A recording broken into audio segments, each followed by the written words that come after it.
Now, Trump, for all of his excesses, Donald Trump has released a list for the Supreme Court which has received universal acclaim from conservatives, from Republicans. It's a very serious, very sensible list. It's a list he's obviously taken a lot of time to think about, and as he's obviously solicited a lot of advice and opinions on it. And it is a robustly Republican list. Hillary, of course, has not said who she's going to appoint. We don't know if it would be Obama. Unlikely, since they fucking hate each other. Bill Clinton, but then Ruth is a little older than the women he normally prefers, so he might turn it down.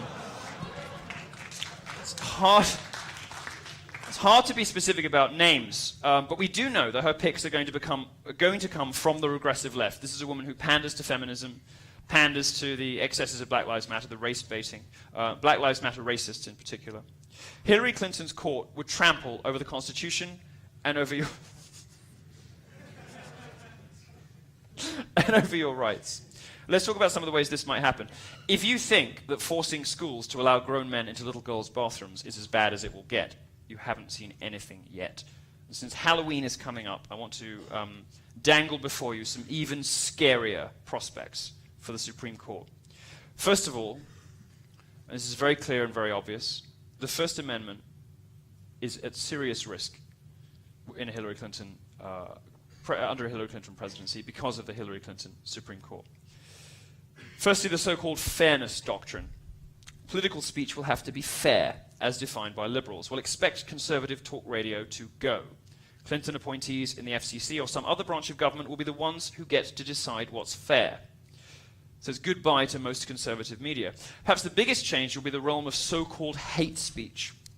Hate speech is one of those things that the left has invented to beat people when it doesn't have arguments. It mischaracterizes ridicule and criticism and argument as abuse and harassment. That's how I lost my Twitter account. She does look like a man. I'm sorry. I'm not going to stop saying it. She does look like a man. Talentless cunt. One of the ways in which liberals will seek to clamp down on free speech, and this is really the most important thing, the First Amendment really is the most important thing you should be preoccupied with, is in the realm of hate speech. Hate speech is something the left has invented, and it defines it pretty much as anything we don't like, anything that hurts our feelings, and anything that might be remotely described as libertarian or Republican, particularly if you have a sense of humor.